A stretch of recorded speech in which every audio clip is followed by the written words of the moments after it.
Ah, because it says pure antifreeze. And that's probably what you're doing wrong. You're not using 100% because it's pure. When you get to the third column, the pure column,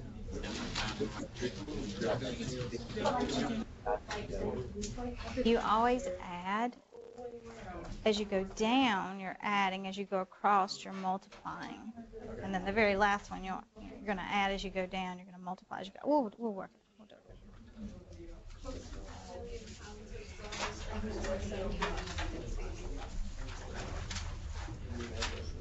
But see, they don't set up a table for you.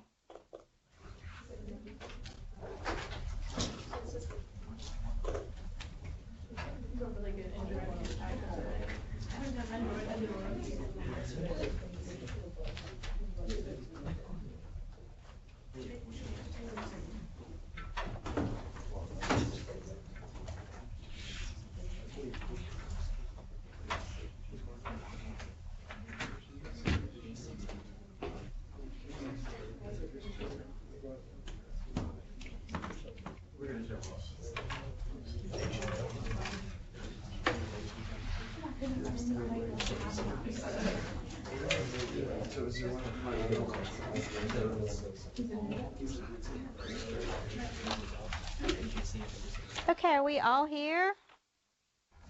Okay, all here, all here, all here. Guys, I'm going to, at the end of class, I'll just quick take roll right at the end, okay? So we can get us going.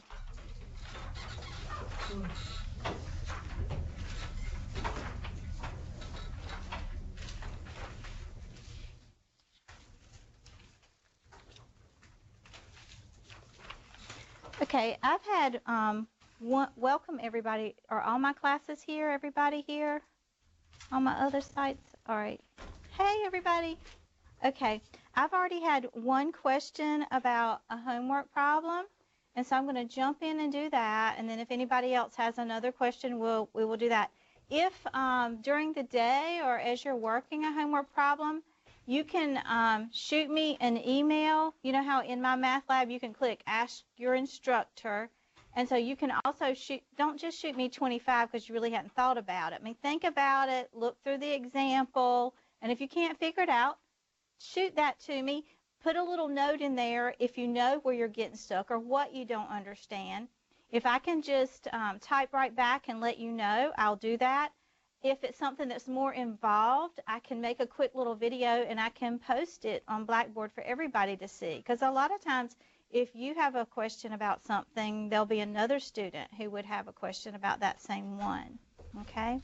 So someone has asked me about a mixture problem, and this was number 9 on the mixture problems. And it was specifically said, this particular one said, how many quarts of pure antifreeze must be added to 7 quarts of a 10% antifreeze solution to obtain a 40% antifreeze solution? So if you looked at my math lab, they're not going to set up the little chart. They will just have a bunch of little equations, and they'll talk their way through it. But remember, setting up the chart I thought was helpful. So I'm going to do that again. And when we have a mixture problem, we're going to have 3 rows, and we'll label those. And the bottom row is always the mixture one. Okay. And then you had your columns. And does anybody remember what the first column could represent? Does anybody remember what kind it is? Okay. So is that what you said? Right. Okay, well, we're not doing rate. We're doing mixture. That's okay. Yes. The strength, sure. Okay, strength. And for this particular problem, this might be what got you. I'm not sure. But pure, remember, you're either going to have pure or water. They were the two extremes. And water wouldn't have any antifreeze in it. But pure antifreeze would have, what would its percentage be? 100%. That's right. So this is 100%. Okay. And clearly then we're going to mix it with a 10%. And they tell us that we want our mixture at the end to have 40%. We need the amount of solution. So what we're starting with, it's asking us for how many quarts of pure. Okay, and I'm going to remind myself that this is quarts. So how many quarts of the pure must be added to 7 quarts of the 10% to obtain a solution. So at this point, I'm going to add, because I know I'll have X plus 7 quarts. Okay, that's the amount of the mixture that I'll have. And then at the end, the very last column, does anybody remember what that represents?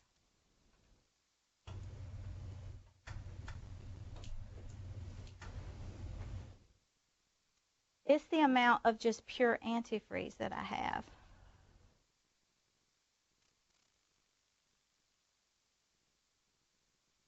And here's antifreeze, if it was alcohol, whatever the particular solution is that they're making. So here, with the first one, you're going to multiply across the rows. So 1%, I'm going to write that as a decimal. That becomes what? 1. So 1x. And then 0.10 times 7 and 0.40 times x plus 7. So you add the two parts to make the whole. So your equation would be 1x plus 0.10 times 7. Make sure you see that's a 0.10 equals 0.40 times x plus 7. From that point, you should be able to solve it. So it's just the setting up. Did you find that where you had a question in that problem? Did I answer where you had a question? Yes, ma'am. Okay. Any other questions about that problem or another homework problem? Okay. Be sure to stay on top of your homework, okay, because it's going to start building, because next week, you know, on that Tuesday and Thursday, which are our lab days, there will actually be review work to do on those days. I know that some students may like to go ahead and just do the review work and get it behind them. On those days, there's only 10 problems. I mean, it's just 10 problems, but if there was something that you didn't remember also in Blackboard, I posted those videos so you could go back and watch those if there was something you didn't remember. You also have the Help Me Solve This on My Math Lab, and then you also have me. So once you try all those things and you come back and you still weren't sure, you can still ask me. But because some of you may want to go ahead and start working on the reviews, even though technically I wouldn't open them up to next week, I'm going to go ahead and open them up now in case you wanted to work on them because you just couldn't stand it. You loved it so much. In case you wanted to do it this weekend, you could do it and get it behind you. Then you wouldn't have any review work to do. But it'll be open, but I still made the due date as if I didn't open it until Tuesday. Okay, so you still have the same amount of time extra if you wanted to work on it this weekend. Okay? Any other questions about anything? I have a question on the format. For when you're taking the quizzes, does it take your highest score or does it combine with your score? It takes the highest score. So you have 2 chances, and it'll take the highest one. Even if the first one was higher than the lower, it takes the highest. Thank you. Any other questions?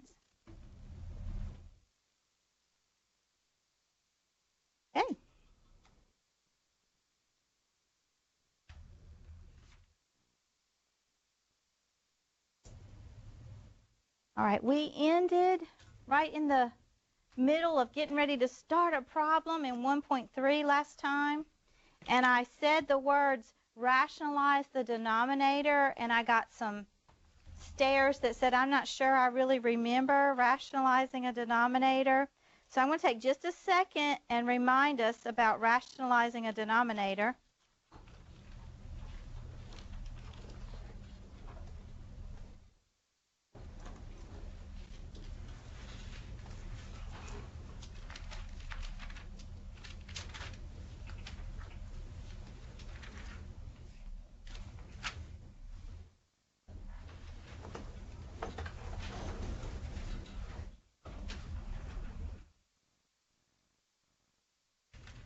Okay, so if we see this problem, 5 divided by the square root of 7, they don't like us to leave a radical in the denominator. Okay, and there you can make these very complicated, but I'm just going to look at a simple one. So we have the square root of 7 in the denominator. I don't want it there. So what I'm going to do is I'm going to multiply this fraction by the number 1. But I'm going to be strategic as to what the number 1 looks like. Remember, a fraction that has the same numerator and same denominator still represents the number 1. So I'm going to strategically choose to multiply top and bottom by the square root of 7. So I'm really just taking that fraction and multiplying it by the number 1. In the numerator, you will have 5 times the square root of 7. That 5 doesn't go inside, remember, because that's the square root. What we were doing last time is they both had to be square roots for that to happen. That will happen in the denominator. The square root of 7 times the square root of 7 is the square root of 49, which is 7. That was the whole purpose. Now you see my denominator does not have a radical. I have rationalized the denominator. Okay, so that's rationalizing the denominator. We're going to incorporate this. Also, we learned a vocabulary word last time. We learned conjugate. Remember that? It had the same two terms, but in between those two terms, one was a positive and one was a negative. So they would be called conjugates. And what we're using, why we're going to use conjugates, is because if you remember the difference of two squares when you factor, and we're also going to talk about factoring a little bit later on today, but if you have a squared minus b squared, remember if you factor that, that's a plus b times a minus b. And I can go from the left to the right or the right to the left of that equation. Notice that a plus b times a minus b, those two factors, they're conjugates, right? So I'm going to use that when I'm dealing with complex numbers. So this is where we were at the end of last class. So let me rewrite the problem we had.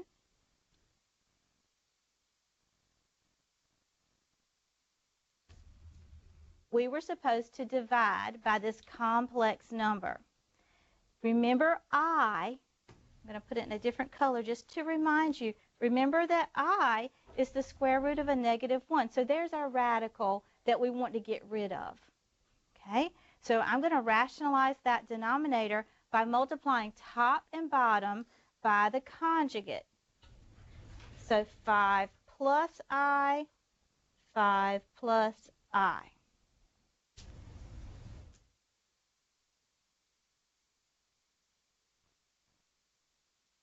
Okay? So I'm going to think of it as if they had parentheses. If you need to, you can put them there. And now you're just going to FOIL, first, outer, inner, last. You're just going to distribute, just like you've done way back in your basic algebra course. So 3 times 5 gives us our 15 plus 3i plus 10i. Now be careful when you get a bunch of i's together. This is going to be 2i squared. Right? Okay. Same thing in the denominator. You could just remember that if you're multiplying a plus b times a minus b, you can jump right to saying, oh, that's just the first term squared minus the second term squared. When you're really comfortable, you can do that. But you can memorize that or not. You can still always just FOIL it out. Okay, so we're just going to distribute. So 5 times 5 is 25. And then we're going to see, we're going to have plus 5i minus 5i. See, that middle term is going to cancel out. And then a minus I squared.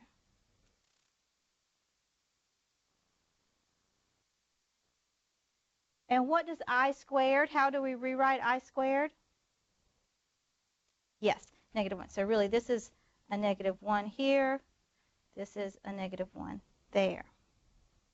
Okay, so we're going to combine like terms.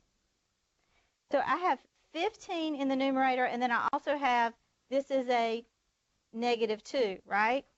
Okay, so I'm going to have 13 plus 10 plus 3i is 13i.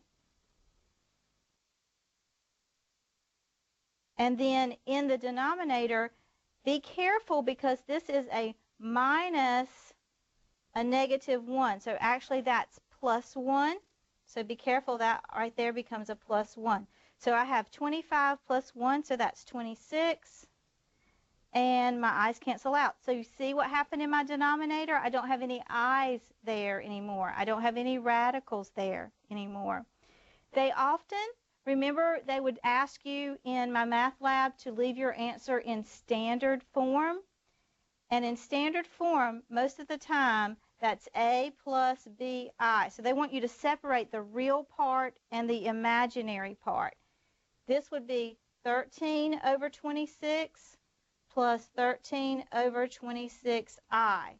Okay? Because that is an addition in that numerator, you have to make sure that 26 goes under both of those. That's a common mistake people will make. So be careful about that. And then reduce your fraction. So 13 over 26 is 1/2. And make sure when you're typing that in that that I is not in the denominator, that it could be in the numerator or sitting to the side. Either one will be okay. Any questions about that?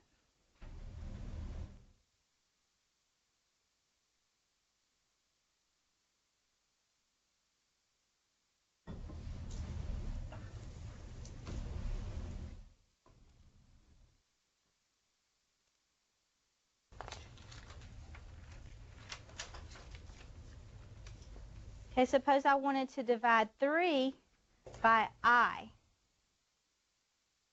So whenever you see an I in the denominator, think conjugate. What would the conjugate be of I?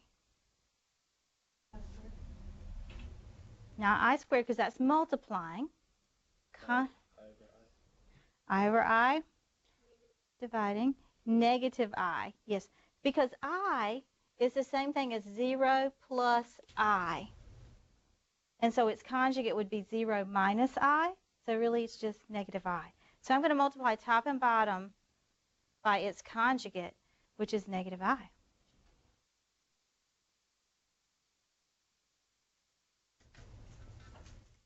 Okay, so I'm going to give you a second.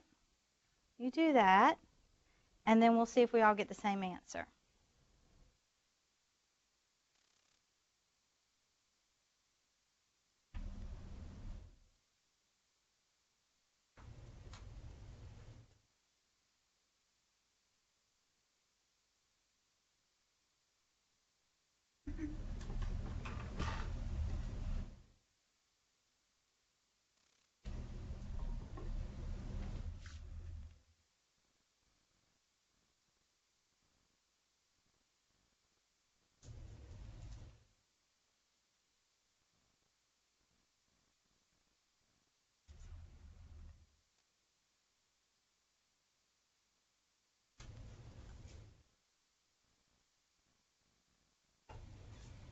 And did you get -3i?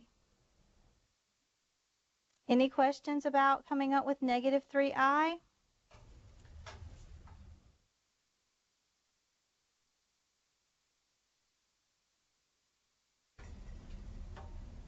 All right, one more thing to do with complex numbers.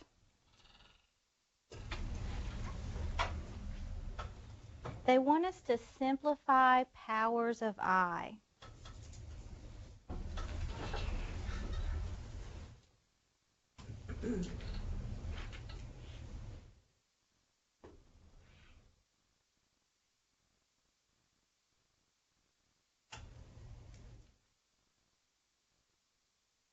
If you memorize the 4 that I'm getting ready to write up here, you can do any problem that they give you. Okay? So clearly I is equal to I, and we already know that I squared is equal to negative 1.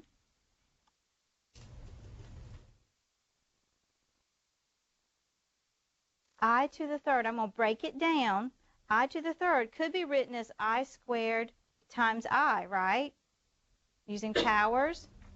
Keep breaking that down. I squared is a negative 1. So I to the third is really just a negative I.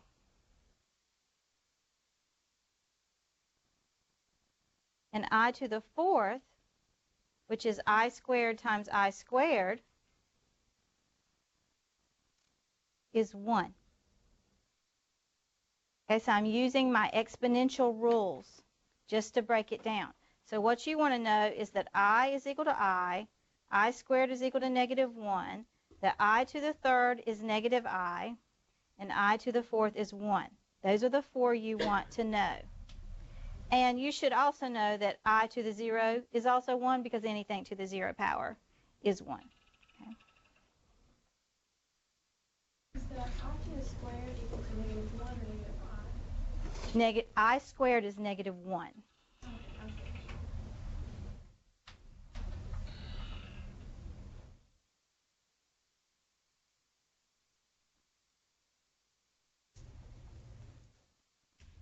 So now if I had I to the 6th power, I'm going to use the strategy that every time I have an I to the 4th, it's a 1, right? So that's beneficial for me because multiplying by 1 is great because I get back what I started with.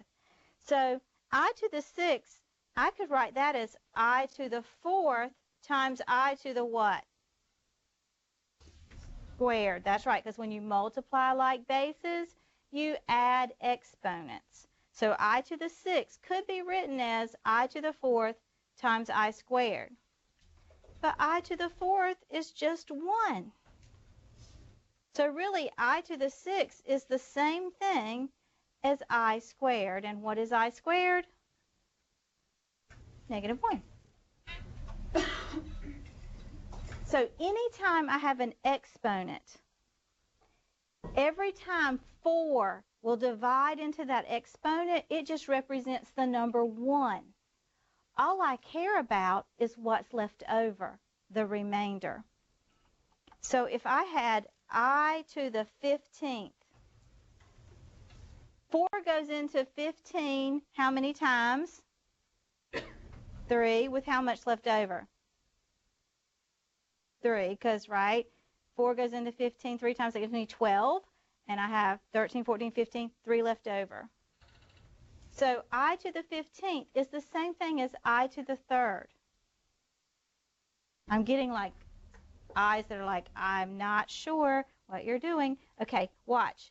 If I take 15 and I divide it by 4, I'm going to get 3 with a remainder of 3. All I care about is this remainder. All I care about. Because every time 4 went in there, it was multiplying by 1, multiplying by 1. So that's why I have I to the 3rd. And I to the 3rd in my memorization up there is a negative I. Okay.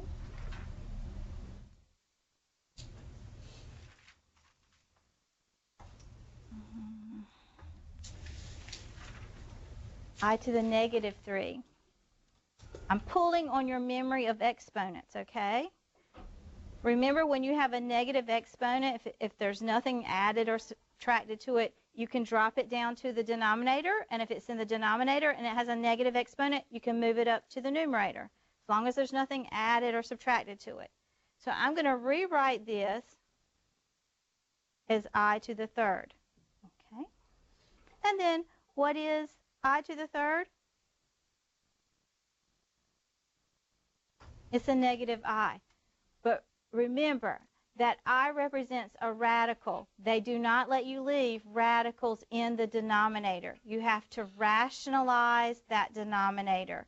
So what am I going to multiply top and bottom by? What is its conjugate? I. So I multiply top and bottom by I.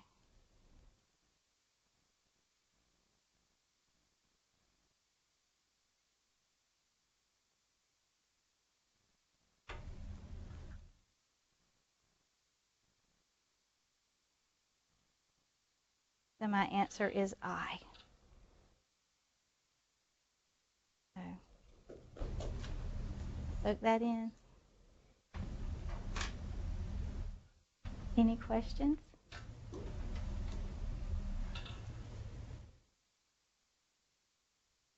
Any questions anywhere? All right.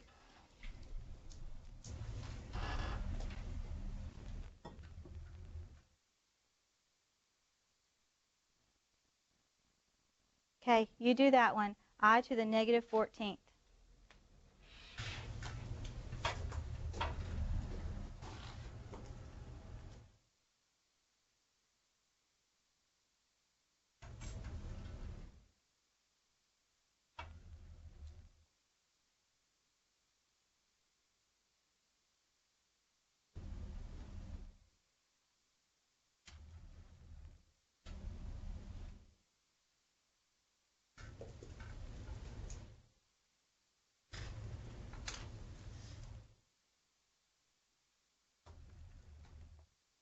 Okay, Columbia. Wave at me, Columbia. Where's my Columbia? Wave it. Yes, okay, thank you. All right, Columbia. Y'all work together and tell me step by step, somebody be the voice, tell me what I'm supposed to do. I mean, I've started it. Okay? So I started by putting the 14, like, do the denominator thing, so it's 1 over I to the 14th. Yes. And then after that, I started breaking it down so that it would be like 1 over I to the 4th, I to the 4th, I to the 4th. And then Okay. I to the 2nd. And so you said I to the 2nd because 4 goes into 14 3 times, leaving you with 2 left over, right? Yes. Perfect. And so what is I squared? -1. So it would And just so- be negative. Yes, very good. Thank you very much. Good job. Does anybody have any questions about rationalizing denominators? Yes. You might already said this, but why do we choose 4 to go into? I always choose 4 because I to the 4th is always going to give me a 1. And let me break this down like, I'm sorry, I don't know her name. I don't know your name. What's your name? Elizabeth. Elizabeth, like Elizabeth said. She said she was breaking it down. So she was writing I to the 4th times I to the 4th times I to the 4th until she couldn't write that anymore. And so she got up all the way up to 12 of them, right? And then the last one had to be an I squared. And so every time I have an I to the 4th, I'm really just multiplying by 1. So all of that, all I really care about is what was left over. Thank you. Thank you, Elizabeth. All right. So that is complex numbers. So if you didn't complete your complex number homework, you should be able to do that now. All right. So where we're going to start now is I am going to take today, the rest of today, and work on a review section actually in class, and this is factoring. You should know how to factor.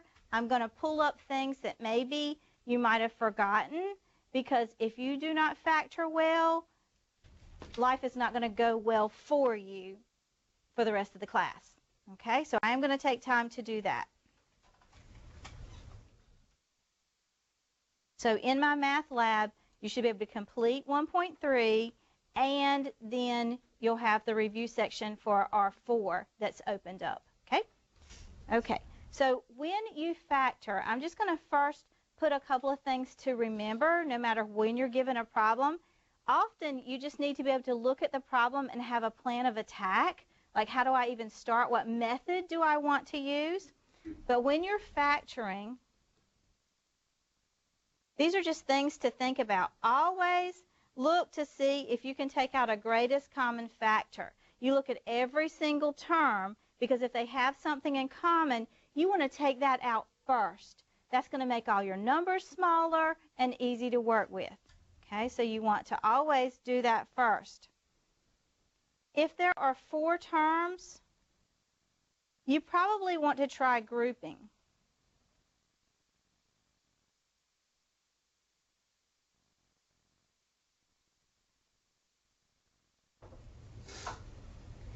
A trinomial will have 3 terms. You can use trial and error. You always check for the GCF first. You can use trial and error. Also, there may be certain things you want to memorize, but usually I will use trial and error with trinomials. All right, trial and error. It's easiest if the coefficient is 1. It's a little more difficult when the coefficient is not 1.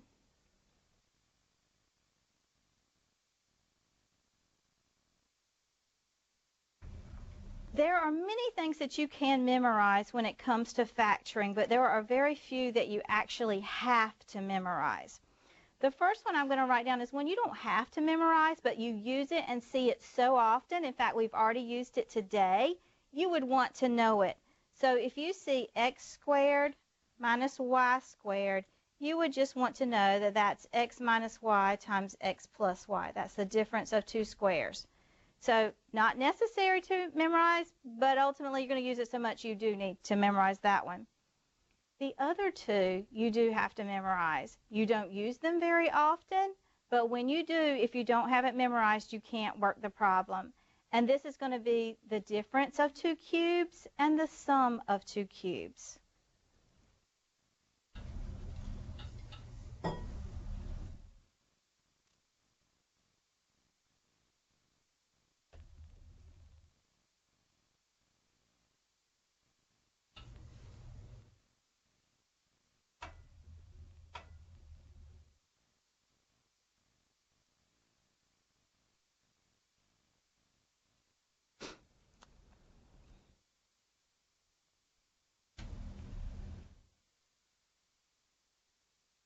If you just follow the pattern, it's really not that difficult to learn it. If you just notice that whatever sign is here goes there, and then the opposite of that is going to go there.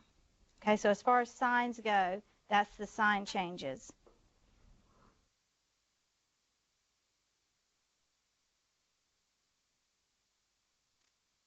And then the 5th thing to think about when we're looking for our method, our plan of attack, is when I need to use substitution.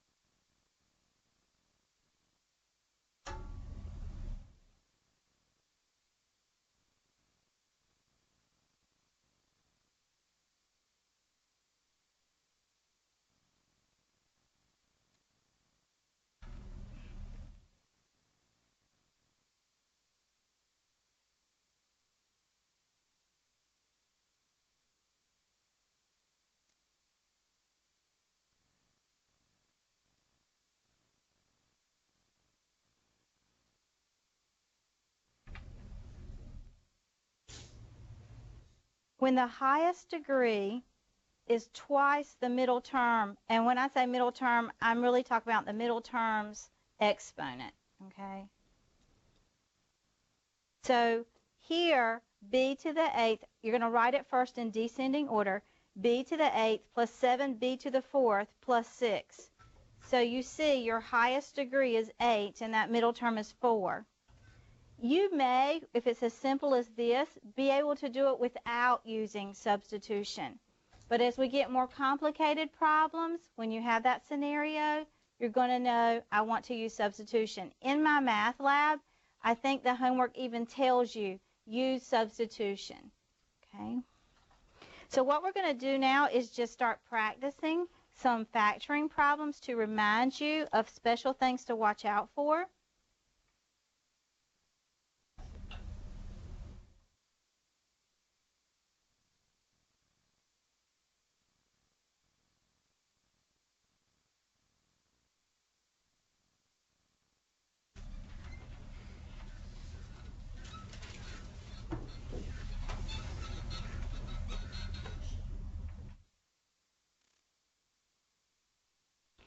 So there are 3 terms here, but the very first thing you always do is factor out your greatest common factor. When you're trying to find that, break it up to just say, let me just look at the numbers first. So look at the 2, the 8, and the 12, and just decide what is the largest factor that they all have in common. What is that? 2. Yes. So we know that we're going to factor out a 2. Then look at the k's and look at all the powers on the k's. We have a k to the 4th, a k to the 9th, and a k to the 4th. So what do they all have in common? K to the what? 4th. And then for the m's, we have an m to the 7th, an m to the 7th, and an m to the 8th. And so they all have an m to the what in common? 7th. So I want to go back and factor that out of each term. Remember, terms are separated by pluses and minuses. So here's the first term, here's the second term, here's the third term. Okay, so just looking at the first term, if I factor a 2 out, I really have a 1 left over, right? So all my numbers are gone. I have a 1 there that's understood to be there, but I don't have to write it down. For my k to the 4th, I take all my k to the 4th out. So same thing, there's a 1 there. And then my m to the 7th, I took that whole thing out, right? A common mistake is you take it out and you don't write anything there. I have to put a 1 there as a placeholder because at the end, I need to be able to multiply this back and get what I started with. And if I don't have the 1 there, I have nothing to multiply it by, right? And so you wouldn't have that first term. So when you take something out and you're taking everything out, you replace it with a 1 so that when you multiply back, you'll get what you started with. Okay, so I have a 1 there. Looking at the second term, I have 8, factor out a 2. What do I have left? 4. I have k to the 9th, factor out k to the 4th. How many k's do I have left? 5. And for my m to the 7th, taking them all out, I could put a little 1 there, but there's no need because it's just times 1, and I have 4k to the 5th, so I don't have to write times 1. Subtract. Now I'm looking at my third term. I have 12, factor 2 out, I have 6, k to the 4th, taking them all out, and then m to the 8th, I'm taking out 7, so how many do I have left? 1. And then you always look at the 1 plus the 4k to the 5th minus 6m and ask yourself, can I factor that? Can I do anything else to that? I can't here, so that's as far as I go. But don't be mistaken. Sometimes you factor out a greatest common factor, and what's left over can still be factored. So you need to be careful about that. Okay? Always look at what's left to say, can I do something else? Is there anything else that I can do?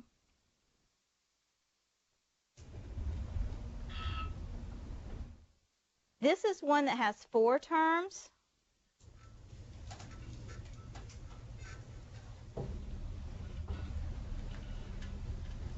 So when there are 4 terms, remember I said usually, not all the time, but usually your strategy is going to be grouping. And grouping means I'm going to group the first 2 together and the last 2 together, see if they have something in common. If they do, I'll take that out. When I take that out, I have to be left with the same thing left over. If it's not exactly the same thing left over, I either did something wrong or I need to regroup my numbers, okay, in a different order. But I'm going to start just by leaving everybody like they are and grouping. First two, last two. Now, there's something special that happened with this because when I put that grouping symbol in there, you see that subtraction sign now that's in front? That now means I want to subtract everything in those parentheses. Whenever you use grouping and there was a subtraction sign and I put this parentheses right here, you have to change this sign. Okay, so that minus now becomes a plus. So that when I multiply that subtraction sign back, I get what I had in the beginning. Okay, I can't ever change values of things.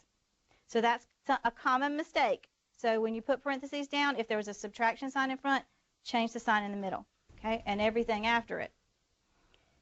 8ST and 4T have what in common? I agree with the 2, and I agree with the 4. So we want the biggest thing, so 4T.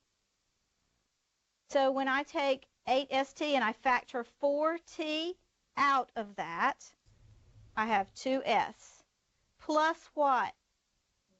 Yes, plus 1. What does the second grouping have in common? 5. Notice what is left over in both of those is exactly the same. That means I have done everything right. Not finished, but I'm good to go. If what was left over was not exactly the same, I need to scratch, start over, either find a mistake or rearrange my numbers. Okay? Now, this is kind of like substitution. You have to think about, remember terms, this is one term, this is one term. What do those two terms have in common? 2s plus 1. So I'm going to factor 2s plus 1 out of each of those terms. So when I take it out of the first term, what am I left with? 4t. When I take it out of the second term, 5. So there is my original problem factored. 2s plus 1 times 4t minus 5. I use brackets just to differentiate, but you could have parentheses everywhere. Okay, I just did it so we could see it.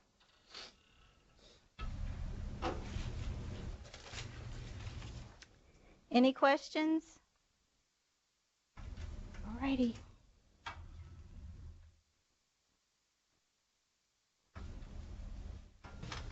May you explain that again? Sure. Okay. So, and who am I? So wave at me so I know who I'm talking to. I don't see you, but okay, I'll talk at you. Okay.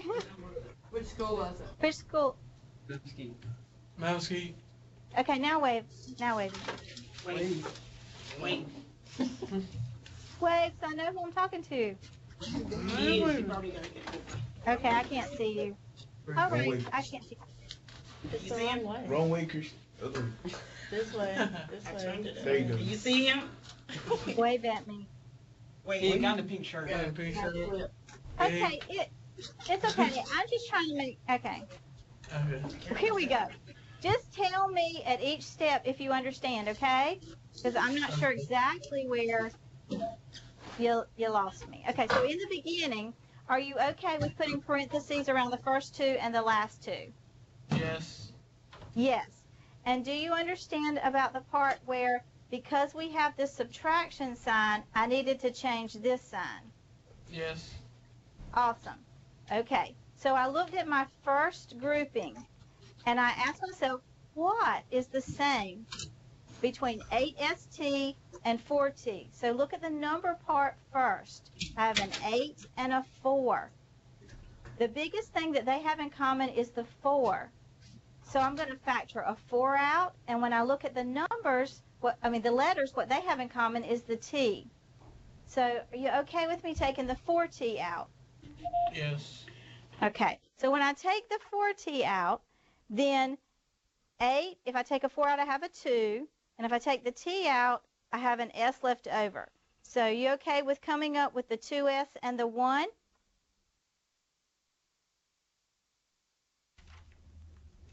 Do not have a Yes. card, go to the library to get one. Tristan All right. Berry is today's random winner of the PG. Then, with the second grouping, we take a 5 out. So are you okay up to this point right here? Staff who Yes. haven't had their picture Okay. taken. Okay, so they both have 2s plus 1 in common.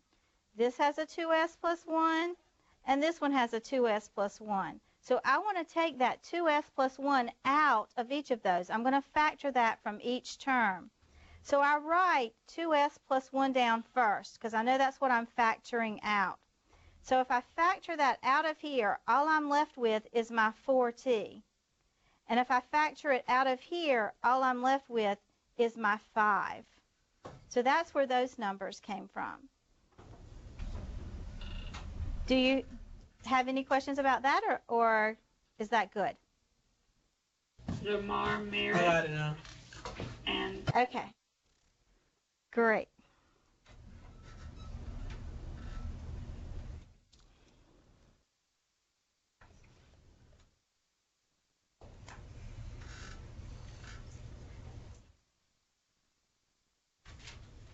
This next one is one that you may have been asked to memorize, that when you look at it, you were just supposed to see that this was a perfect square. But again, there are many things that you can memorize, but you don't have to. And when I look at this problem, I notice that my first term is a perfect square because 49 is a perfect square, and c squared is a perfect square, and 9 is a perfect square. When I see that the two ends are perfect squares, I just say, let me just try it, because it might work. If it doesn't, I'll have to go back and use trial and error. But if it does work, it's going to be quick. So notice in this first term, what's being squared is 7c. That's what's being squared in the first term. And what's being squared in the second term, the last term, is 3. Okay, I'm just visually seeing what is it that was squared. Since I think this might work, I'm going to say 7c, and then I'll say minus 3, and 7c minus 3. And just see if that works. So 7 times 7 is going to give me my 49c squared. That's going to give me a negative 21 plus another negative 21, so I get my middle term of negative 42, and that gives me my positive 9. So this can be written as 7c minus 3 squared. Okay, so you could have memorized that to look for that pattern, or you could just say, hey, there's two perfect squares on each end. Let me just try it. If it doesn't work, you'll just have to go back and use trial and error. Okay, how I knew to try to use the two negatives is I knew that I needed this 9 to be positive. So either I was going to have to use 2 positive 3's or 2 negative 3's. And since this middle term was a subtraction sign, I knew I had to use negative. Okay. Any questions about that one?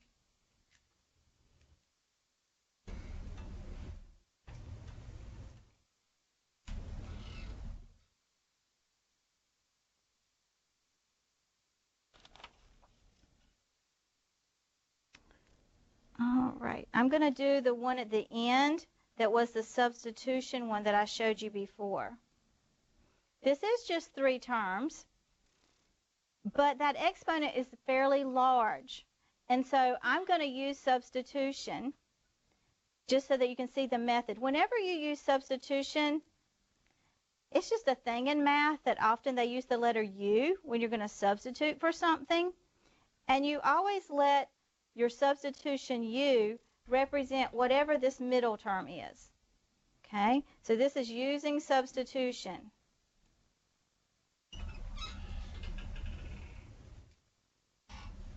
So if I rewrite this problem, this now becomes U squared plus 7U plus 6. And now it's an easy trinomial to factor. Just using trial and error. Here I have 6. I need something that multiplies 6 that adds to give me a positive 7. So that would be a 1 and a 6. You can't leave your answer with U's. You have to go back and put in what did U represent. And that was b to the 4th.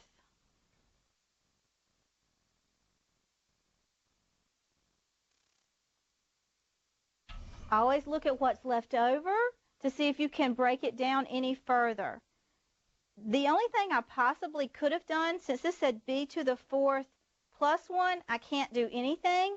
But if that had have been b to the 4th minus 1, that would have been the difference of 2 squares. And you should have broken that down again. Okay? So please do this homework, because I've put in here problems that you don't just stop, you keep going, that make you think, that make you remember what to do, because we'll keep using them throughout the course. So this is a review section, but you need to make sure that you understand what's going on here. Okay? I'm going to just show you one because I've got like all of 1 minute, and I'm just going to write it down for you. And you'll be glad that I did, I think. Maybe.